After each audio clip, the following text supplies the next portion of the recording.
On l'a dit un peu plus tôt, il y a une décision importante qui est rendue demain. Quelle peine imposer à Alexandre Bissonnette?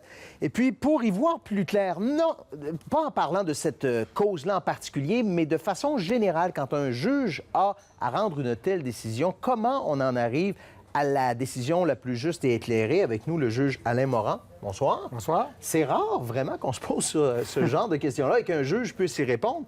Donc, vous avez entendu une cause, vous avez entendu les arguments de la couronne et de la défense, vous regardez la jurisprudence et là, vous vous retirez. Qu'est-ce qui motive, qu'est-ce que vous analysez pour en arriver à la bonne décision? Ouais, il faut d'abord savoir que l'une des caractéristiques fondamentales de la fonction de juge, et c'est fondamental, c'est l'indépendance judiciaire. Il faut d'abord comprendre cela. L'indépendance judiciaire, il y a un volet institutionnel. Le pouvoir judiciaire est indépendant du législatif, est indépendant également de l'exécutif, le gouvernement et le Parlement.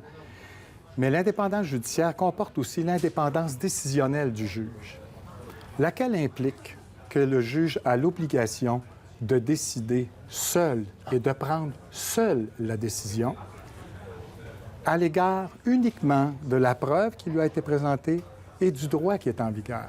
Ce qui ne signifie pas qu'il ne peut pas par ailleurs mener des consultations auprès du service de recherche des avocates et des avocats qui travaillent avec nous. Ça ne l'empêche pas non plus de consulter certains collègues pour avoir leur avis sur certains aspects de la décision dont il doit traiter. Mais c'est la seule personne, le ou la juge qui a entendu l'affaire, qui a l'obligation et la responsabilité de rendre cette décision-là. L'indépendance judiciaire, c'est pas à l'avantage ou c'est pas au bénéfice des juges. L'indépendance judiciaire, c'est une règle fondamentale dans les démocraties constitutionnelles comme le Canada, et c'est une garantie qui est donnée au public et aux partis que la personne qui a entendu la cause, c'est bien la personne qui va rendre la décision.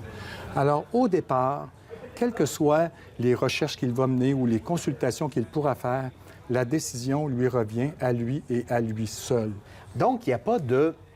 On va voir un collègue, puis qu'est-ce que tu ferais? On va lui demander une information, mais on ne lui demandera pas un avis, un conseil, dans le fond. On peut lui demander un avis ou un conseil, mais cet avis, ce conseil-là, n'est pas pour nous lier, c'est pour nous aider à nous indiquer. Je dois vous dire aussi qu'entre nous, il y a beaucoup de collégialité. Oui. On discute de nos affaires épineuses et difficiles, on s'entraide. Mais entre nous, l'indépendance judiciaire, c'est quelque chose de sacré, de très, très sacré.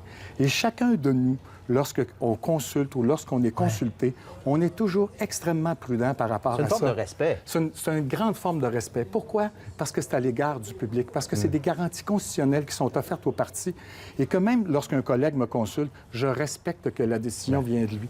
Mon ton va être, tu vois, moi je pense à l'affaire, mais il te revient à toi de le décider. C'est comme ça qu'on se parle entre nous. Est-ce que vous, par exemple, vous restez au bureau ou vous avez besoin de vous retirer à quelque part dans un chalet, dans un endroit tranquille pour réfléchir? Oui. Moi, par exemple, si j'ai des recherches à faire, je vais être au bureau parce que les instruments, les facilités techniques sont plus proches. Mais dès que j'entre dans la phase de rédaction, moi, je me retire chez moi et là, je travaille tout seul à l'écart. Ça peut être parfois pour des affaires de grande ampleur, un mois. Dans les derniers mois, j'ai eu un jugement à rendre sur une affaire qui avait duré quelques mois. Je me suis retiré chez moi un mois pour écrire mon premier projet. Et parce que j'étais seul, j'ai été en mesure de le faire un mois parce que je n'étais pas dérangé. Oui, c'est nécessaire de se retrouver seul et de pouvoir se concentrer. Mais vous pouvez aussi entendre d'autres causes en même temps. Bon. Ça devient... Oui. Ça peut devenir assez lourd, tiens. Tout à fait, tout à fait. Et parce que, bon, je suis en délibéré dans une affaire difficile, qui est préoccupante, qui vient me chercher et que je dois revenir à l'occasion au palais pour siéger, bien, ça allège pas la tâche parce que cette lourdeur-là, je continue à la transporter tant que ma décision n'est pas rendue. Vous savez, tant qu'une décision difficile n'est pas rendue, le sommeil est affecté. Une fois qu'elle est rendue, là, on le reprend un peu à ce moment-là. Et lorsqu'on sait que la décision sera scrutée, qu'elle peut faire jurisprudence, est-ce que vous en tenez compte? Vous vous dites, l'indépendance dont vous me parliez tantôt est tellement importante que vous ne devez pas tenir compte des possibilités d'appel ou des possibilités de contestation? En fait, on doit toujours avoir la même préoccupation, c'est-à-dire de rendre la décision qu'on croit la plus juste possible, sans se préoccuper du fait que ça peut faire l'objet d'un appel, parce que c'est déjà dans notre devoir, de rendre des décisions motivées, parce que les parties ont un droit à la décision motivée et parce que la décision motivée également, c'est une forme d'obligation pour les juges pour en permettre l'examen en appel. Et vous savez, l'appel, là, c'est souvent vu comme les juges ont peut-être peur de l'appel. Mais vous savez, l'appel, c'est plus une forme d'assurance pour nous. Parce que si dans des affaires extrêmement complexes où on traite beaucoup de sujets, où on risque peut-être de faire certaines erreurs, on sait que la Cour d'appel est là, mais c'est une forme d'assurance pour nous aussi. En terminant, est-ce qu'une décision se prend en fonction de vos valeurs personnelles? Est-ce qu'elles entrent en ligne de compte, ces valeurs personnelles, ou vous êtes carrément encadré par le cadre légal? On est carrément encadré par le cadre légal, carrément.